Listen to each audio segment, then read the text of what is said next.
Donc, au début du siècle, il faut se rendre compte de ce que c'est que l'hôpital psychiatrique, donc de l'asile. L'asile est isolé sur une colline, en général loin d'un centre-ville. Il fonctionne en autarcie, on a sa propre boulangerie, sa propre boucherie, ses cuisines.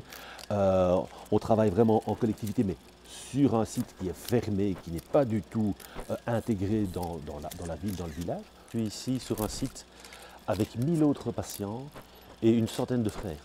Les frères qui travaillent 24 heures sur 24. Donc l'hôpital est énorme. Les unités de soins sont des unités de soins de 120 patients. Donc nous sommes à 120 dans un grand hall. Les lits sont alignés. Il y a peu de soins. Nous sommes pris en charge, bien pris en charge, mais par un frère qui a la responsabilité de 120 patients. Et de l'autre côté de la Meuse, il y a un hôpital psychiatrique qui n'hospitalise que des femmes. La société évolue, la mixité, c'est la vie.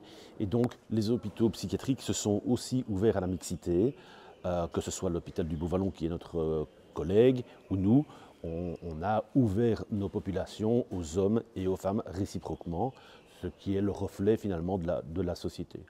Aujourd'hui, 30% des journées d'hospitalisation sont faites par des dames ou des adolescentes. Alors, au début, ça portait bien son nom, c'était l'asile Saint-Martin-de-Dave. Le but était évidemment de recueillir, de prendre en charge vraiment des indigents, des personnes qui avaient besoin de secours, qui avaient une pathologie, on l'imagine, en santé mentale, qui pouvait être parfois violent, mais qui avaient aussi des problèmes plutôt existentiels, des problèmes de vie. Donc l'hôpital en tant que tel aujourd'hui était historiquement un asile où on avait plutôt l'habitude de rester très longtemps dans cette structure-là. À l'époque, on était coloqué, donc on était vraiment interdit de mouvement. On passait sa vie sur le site avec peu de perspectives de sortie. Les soins étaient ce qu'ils étaient à l'époque, on peut l'imaginer. Hein, c'est la même chose qu'en médecine somatique. Les soins en santé mentale à l'époque, ils débutaient ou on l'espérait. Mais effectivement, on le disait déjà à l'époque, une fois que l'on rentre, on n'en sort plus. Aujourd'hui, c'est l'inverse. Donc une fois qu'on rentrait à l'asile Saint-Martin, a priori, on pouvait très bien y finir sa vie. Il y avait par ailleurs aussi sur site un cimetière pour les patients de Saint-Martin qui y décédaient.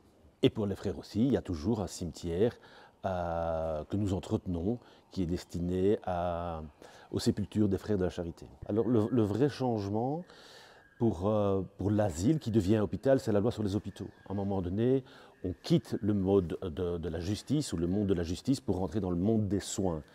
Et le début des années 90 marque vraiment un grand tournant où l'on vise à diminuer les durées de séjour, à créer des dispositifs alternatifs à l'hôpital.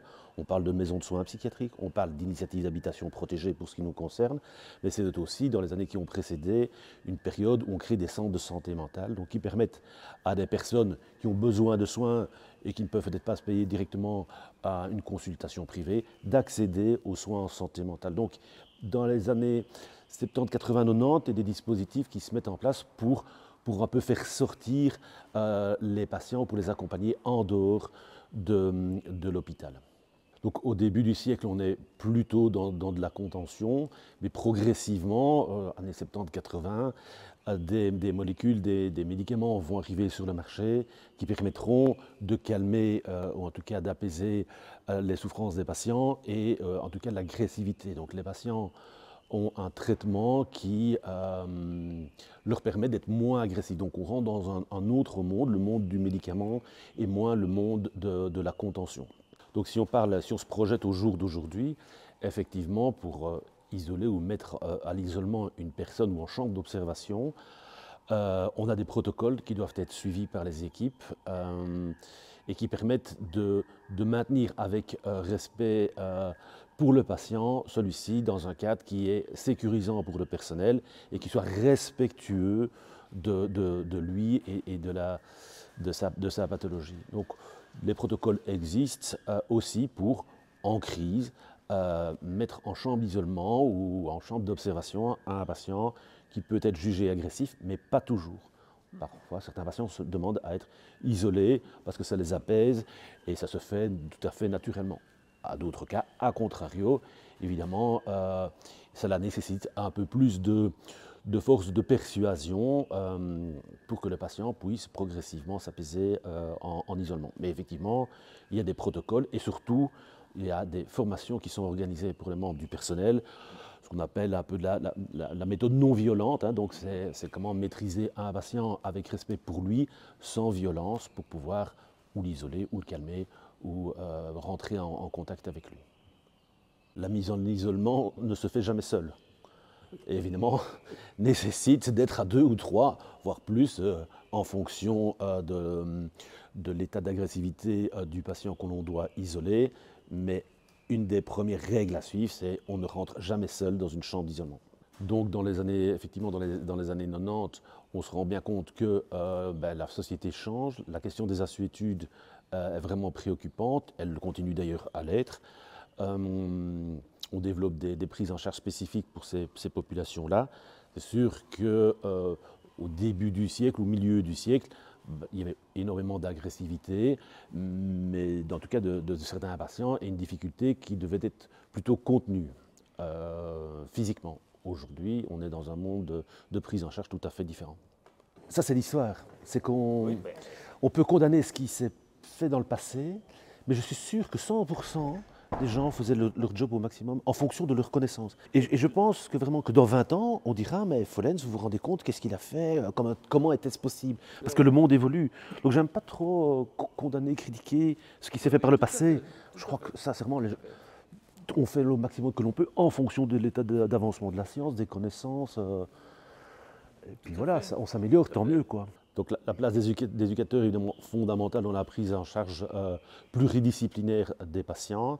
Ils sont arrivés, je pense, dans le cadre de la loi sur les hôpitaux, où ils font partie des normes d'encadrement nécessaires pour prendre en charge, pour accompagner le patient. Donc la fonction d'éducateur est évidemment centrale, mais je dirais tout autant que les autres professionnels de la santé. Aujourd'hui, on parle vraiment de multidisciplinarité, de pluridisciplinarité. On a besoin de toutes les compétences, de tout le monde, et on travaille ensemble. Aujourd'hui, on a 350 patients et 650 travailleurs. Et donc, l'évolution de la psychiatrie, c'est ça finalement. C'est d'avoir diminué les durées de séjour, faire en sorte que les gens puissent sortir plus facilement en créant des dispositifs qui les accompagnent en dehors de l'hôpital, d'augmenter le nombre d'admissions, c'est-à-dire qu'on arrive, on entre facilement si nécessaire et on en ressort tout aussi facilement et tout aussi vite. Le gros changement, c'est évidemment la spécialisation du personnel. Au début du siècle, quand les frères ont ouvert des engagements à des professionnels, on ne parlait pas encore de professionnels de la santé. Il y avait tout type de formation ou de reconversion de membres du personnel qui arrivaient chez nous sans avoir eu de formation spécifique en psychiatrie ou en santé mentale. Aujourd'hui, c'est tout à fait impensable. On a augmenté l'encadrement, on a intensifié les soins, ce qui permet d'avoir des durées de séjour beaucoup plus courtes, d'avoir plus d'admissions et d'avoir un turnover plus rapide. Parce que notre hôpital, notre engagement aujourd'hui, c'est d'avoir des professionnels de qualité, des professionnels formés à la psychiatrie et à la santé mentale. La force de la santé mentale et de la psychiatrie, c'est le réseau. On travaille en collaboration, on a besoin de tous les partenaires, le patient est au centre de nos préoccupations et ce n'est plus l'hôpital qui est au centre. Et l'hôpital, il est ouvert, on rentre, on sort le plus rapidement possible, je l'ai dit, mais surtout on accompagne le patient avant l'hospitalisation, après l'hospitalisation et peut-être tout au long de sa vie. La force de l'évolution de la santé mentale aujourd'hui, c'est les réseaux, c'est les partenariats, c'est les collaborations avec le patient au centre de toutes nos préoccupations. Ce qui nous préoccupe aujourd'hui, c'est la qualité de la prise en charge, ce qui est très important. On travaille des processus qui améliorent la qualité de la prise en charge de nos patients. Surtout, et c'est fondamental, c'est l'intégration des familles et des proches dans la prise en charge. Le patient est au centre de toute l'activité et on y intègre évidemment les familles, les proches qui permettent de participer eux aussi aux soins du patient.